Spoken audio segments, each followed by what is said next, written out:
अस्सलामु अलैकुम मम्स किचனுக்கு நம்ம வாங்க தொமியாம் வெள்ளை தொமியாம் செய்வோம். ஒரு துண்டு இஞ்சி, ஒரு துண்டு சின்ன துண்டு சித்தரத்தை, லெங்குவாஸ், ஒரு 4 நார்த்தங்காய் இலை, 3 சராய், ஒரு வெங்காயம், ஒரு எலுமிச்சங்காய், 25 விரால், ஒரு மங்கு கோழிம்மா, சதக்கோழி.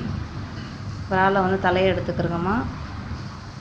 ஒரு மஞ்சள் வெங்காயத்தில் பாதி வெட்டி இருக்கிறேன், ஒரு தக்காளி, பாதி கேரட்டு, தொமியாமோட மசாலா 2 ஸ்பூனு, கொஞ்சோண்டு கோபிஸு, ஒரு கோலை தேங்காய் பாலுமா, 200 மில்லி தேங்காய் பால், 600 மில்லி தண்ணி, மொத்தம் 800 மில்லி தண்ணி ஊற்றணும். தண்ணியும் தேங்காய் பால் ஊற்றணும். தேங்காய் பால் வந்து திக்குமில்ல தண்ணி பாலும் இல்லைம்மா, மீடியம். பாதி தேங்காய் அரைச்சி பால் எடுத்துருக்கிறேன். இப்போ நம்ம அவங்க வாசனை புல்லை வந்து நம்ம நச்சுக்கிறோம். லெமன் கிராஸை நச்சு எப்படி வெட்டுறதுன்னு பார்ப்போம். உள்ளுக்குள்ளே இதை நல்லா பச்சையெல்லாம் எடுத்துட்டு மேலேயும் வெட்டிட்டு நம்ம வந்து நச்சுக்கிடுவோம். இது நிறைய தடவை உங்களுக்கு சொல்லியிருக்கிறேன். இதில் வந்து நீங்கள் விராலோட தலை போடுறதா இருந்தாலும் நீங்கள் போடலாமா. முதல்ல அதை போட்டு நல்லா அதோட இதெல்லாம் இறங்கின பிறகு அந்த விரால் தலையை ஃபுல்லாக அள்ளிட்டு நீங்கள் அதுக்கப்புறம் அந்த ஜாமனை போடலாம். மிளகாய் ஒன்று வச்சுக்கிறோங்கம்மா. அதுக்கு மேலே மிளகா, இந்த வாசனை புல், சித்திரத்தை, இஞ்சி, இதெல்லாம் வந்து உங்கள் பிள்ளைகளுக்கு வேணாட்டா இப்போ கொதிக்க வைக்கிறீங்களாம்மா. இந்த கொதிக்க வச்சுட்டு நல்லா கொதி வந்த பிறகு நல்லா அதோட சாறு இறங்கின பிறகு நீங்கள் அள்ளிடலாம். அள்ளிட்டு மற்ற ஜாமானை போடலாமா. அது உங்களோட விருப்பம். நாங்கள் எதையுமே அள்ள மாட்டோம். இது தாளிக்கலாம் தேவையில்லைம்மா. இது வந்து வெள்ளை தொமியாம்னு சொல்லுவாங்க. இப்போ கோழியை போடுங்கம்மா. லேசாக தண்ணி சூடு வந்ததோடய கோழியை போட்டுருங்க, உப்பு போட்டுருங்கம்மா. அப்போ கோழி கொஞ்சம் வேகட்டும். அன்னைக்கு காட்டினது உங்களுக்கு வேக வச்சு அதோட இதை நான் தாளித்து காட்டினேன். இன்றைக்கி வந்து இப்படி. இது இன்னொரு முறைமா. இதுவும் நல்லாயிருக்கும். வெள்ளை தொமியாமல் ரொம்ப நல்லாயிருக்கும். அதை நல்லா கொதிச்சிருச்சு. அடுப்பை குறைச்சி வச்சுருக்கிறேன். கொதிச்சிருச்சு. இப்போ கேரட்டை போடுங்கம்மா.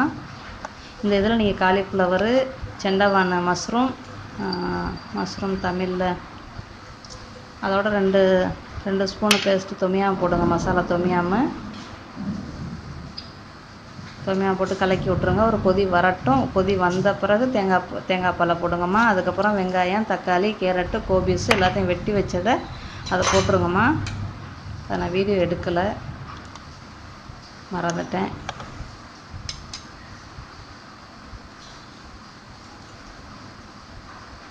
எல்லாம் போட்டாச்சுமா. எல்லா ஜாமானும் போட்டாச்சு. விராலும் எலுமிச்சம் ஜூஸ் மட்டும்தான் இருக்குது. இப்போ தாம்மா போட்டிருக்கிறேன். இதே இதில் விராலை போட்டுருங்க. 25 விரால் எடுத்தம்மா. மண்டையை மட்டும் எடுத்தேன். என் பேரன் 2 நாளாக தொமியாம்னு கிடந்தார். அதனால் அவருக்கு இந்த தொமியாம் செய்கிறோம்மா. எலுமிச்சம் ஜூஸ் எடுத்துக்கிறோம்மா. இது 2 ஸ்பூன் வருது. உங்களுக்கு மிளகா கூட வேணுண்டா இன்னும் 4 மிளகாயை சேர்த்து இடித்து போட்டுக்கிறோங்க. உங்களுக்கு எலுமிச்சம் ஜூஸ் புளிப்பு கூட வேண்டாம், இன்னும் 1 ஸ்பூன் போட்டுக்கிறோங்கம்மா. இது வந்து 2 ஸ்பூன் வந்துச்சுமா எனக்கு ஒரு பழம். இங்கே உள்ள பழங்கள்லாம் ரொம்ப சின்னதாக தாம்மா இருக்கும். உப்பை போட்டுக்கிறோங்கம்மா.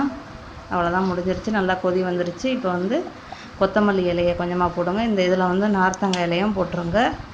அவ்வளோதான், முடிஞ்சிருச்சுமா. தேங்காய் பால் தொமியாம் ரெடி. வெள்ளை தொமியாம் ரெடிம்மா. இது உங்கள் பிள்ளைகளுக்கு நீங்கள் செஞ்சு கொடுத்து சாப்பிடுங்கம்மா. இதில் நான் காலிஃப்ளவர் போட்டு தான் செய்யலான்னு பார்த்தேன், வாங்க மறந்துட்டேம்மா. ஆமாம், மஷ்ரூமும் எனக்கு கிடைக்கல. காலிஃப்ளவருக்கு இருக்க தான் செஞ்சு வாங்க மறந்துட்டு வந்துட்டேன் கடையிலேருந்து. நீங்கள் அதை போட்டுக்கிறோங்கம்மா. கோபிஸ் மண்ணாட்ட தவிர்த்துக்கிறோங்க. சரிம்மா, மீண்டும் சந்திப்போம். உங்களுக்கு பிடிச்சிருந்தா லைக் பண்ணுங்கள், ஷேர் பண்ணுங்கள். இப்போ என் பேரன் சாப்பிட போகிறாரு. அவர் சாப்பிட்டு எப்படி இருக்குன்னு சொல்லுவார் பாருங்கள். நீங்களே என்ஜாய் பண்ணுங்கம்மா அந்த சாப்பாட்டை செஞ்சு. பேரன் சாப்பிட்றாரு. அவருக்கு ரொம்ப பிடிச்சமான தொமியாம்.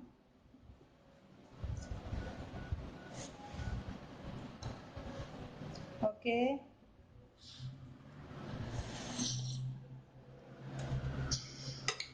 sit down. ஓகே, பாய் சொல்லுங்க. Bye.